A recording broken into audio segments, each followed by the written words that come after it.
19 de outubro de 2019, esta é a segunda coluna por Bruno Lima Rocha, ou se preferirem Bruno Beaclini, ou Baclini, a respeito da invasão otomana da região do Kurdistão sírio. Como é que se formou Rojava? Isso é muito interessante, né? Tem essa região da Síria, que fica no nordeste da Síria. Em 2013, o Estado formal da Síria, cuja sede de governo fica em Damasco, e é governado pela família Assad desde o golpe de Hafez el-Assad em 70 e pertencia ao Ba'ath, al-Ba'ath, Partido de Unidade Árabe, cuja junta militar, Hafez, pai de Bashir, era um dos 5 coronéis que depois se autopromoveram a generais que organizaram essa vertente do nacionalismo árabe na Síria, depois virou um governo autárquico. Simplesmente que horror! Os valorosos baafistas do Assad abandonaram essa parte do território. Ao ser abandonado, o Partido da União Democrática, PID, que seria não é o braço porque não tem o comando central, mas a unidade federada do Kurdistão na região, o PID, começou a avançar em formas de autogoverno. Autogoverno vai atender pela sigla de TEVDEM, ou a Constituição de Rojava. Foi feito um novo contrato social e foi feita uma nova base de acordo, aonde o mínimo de democracia e igualdade socioeconômica era previsto. Por que o mínimo? Porque trata-se do Oriente Médio, aonde temas muito, diria eu, tradicionais são prioritários. Vamos dar um exemplo. Aonde autogoverna o confederalismo democrático, existem assembleias de participação popular, mas de autolegislação, a partir de usos e costumes. São as casas das mulheres e as casas das juventudes. Quase toda vila tem uma. É proibido, aí é por lei mesmo, tá?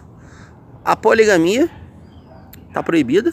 O casamento arranjado, pelo menos contratualizado, com dote, né, com pagamento.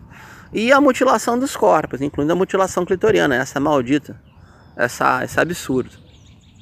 E, para garantir o autogoverno e o protagonismo das mulheres, já que a genealogy ou o feminismo do Kurdistão é a prioridade, desde muito tempo, na real, desde sempre, as mulheres combateram junto às forças o que seria o embrião do exército curdo, da esquerda curda, na verdade, desde os tempos do treinamento do Vale do Bekaa em 82 e 84, quando lançaram a guerra. Mas, especificamente, as unidades de autoproteção das mulheres, a YPJ, organizam 7.000 mulheres só no que era essa área do Kurdistão sírio. A IJA, Star, organiza outras 10.000. Então, qual é a garantia? A garantia está na autodefesa, ou seja, não vai imperar um patriarcado violento porque as mulheres estão organizadas e auto-organizadas para se defender. E também todo nível executivo e toda representação formal eleita tem de ter paridade de representação de homens e mulheres. Isso não resolve todo o problema da divisão étnico-cultural, étnico-religiosa, sectário-religiosa da região, mas já ajuda muito. Porque se este autogoverno perdurar, em 2 gerações, pode ter terminado o casamento sectário. Aí começa-se a fazer uma mescla de tradições e culturas. São povos que vivem juntos há 3.000 anos e não se misturam quase nada, o que é um grande problema. Pode parecer pouco para um princípio ou para um paradigma iluminista, ou para a gente pensar as ideias socialistas do século XIX. Mas isso é muito para o Oriente Médio. É mais que todos os governos nacionais árabes já conseguiram. E olha que conseguiram bastante coisa para o período. É mais que todo o secularismo da esquerda árabe, ou da unidade panarabista, mesmo o Kurdistão não sendo árabe.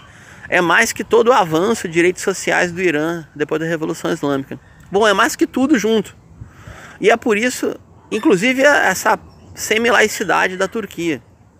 É por isso que é tão odiado, é tão detestado, porque quebra não é só o poder dos patriarcas das famílias e dos chefes dos clãs, quebra também o poder do monopólio do arranjo econômico através de zulemais, muezin, muftis, etc. Ou seja, o conjunto de autoridades religiosas ou sábios religiosos da região.